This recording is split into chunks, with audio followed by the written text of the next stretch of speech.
They want to play with fire? Then let's turn up the heat.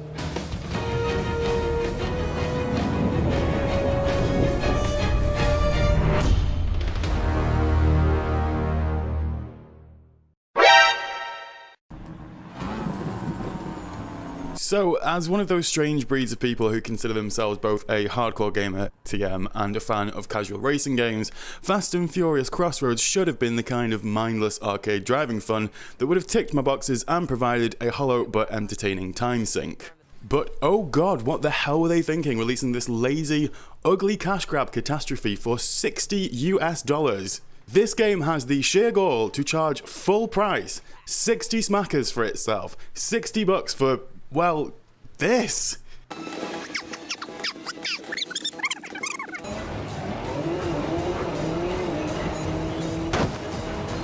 Hang on. I don't know how much more of this we could take. Oh, just look at it. Okay, for a start, let's talk about the PR and review cycle for this game. There wasn't one.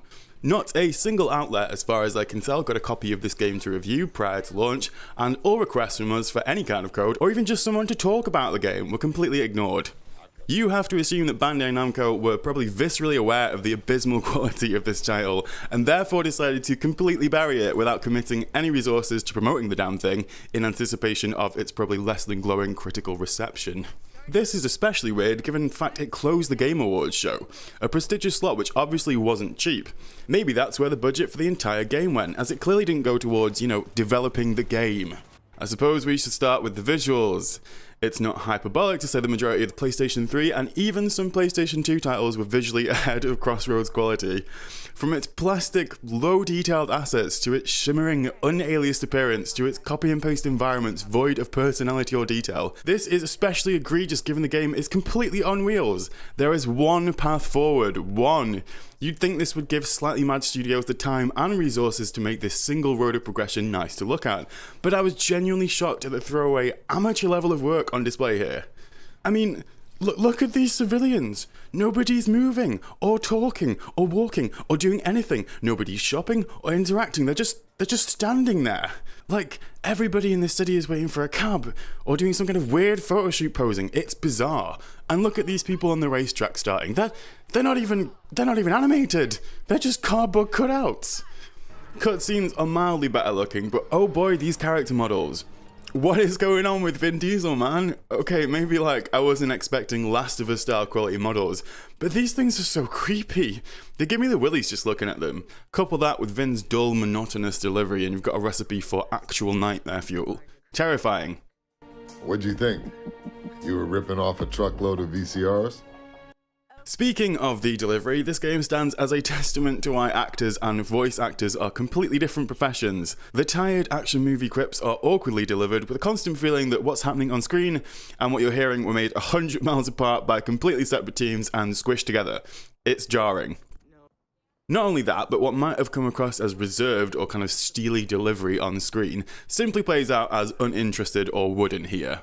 Maybe someone in the recording booth was too scared to tell the big-time Hollywood actors that their performances were lacking for fear of Vin Diesel's massive arms, but whatever the reason, it sucks very badly. Jesus Christ. Then there are the missions. Now, admittedly, there isn't a huge amount you can do here with material so formulaic as the Fast and Furious franchise. Race fast, do scripted stunts, escape from compounds, and perform a series of physics-defying maneuvers, including shunting your car directly sideways about 30 meters into an enemy vehicle at any given time. Now, I will say there are occasionally moments here where if I really turned on my brain and ignored everything else and I managed to squeeze out a little bit of mild enjoyment out of this. But for every chase or race I found myself starting to enjoy, some laugh-out moment of unintentional hilarity would immediately pull me back to reality. Like that time it randomly started raining boulders from the desert sky for an entire section of a mission for seemingly no reason at all. Like, what are these? Why would anybody build roads here if they were under constant threat from sky giants throwing fucking boulders at a car passing by? What is this? I mean, I really could go on, from the infuriatingly close camera so far of the boot of my car I can smell Dom's funk, to the tiny and illegible text on screen which clutters the already terrible UI, to the fact you can't see a damn thing on screen for much of this game, especially when the explosions start popping off mid-chase. It just becomes completely impossible to discern more than a meter in front of you. But I feel like I'd be here all day labouring a point I'm sure you've more than understood by now.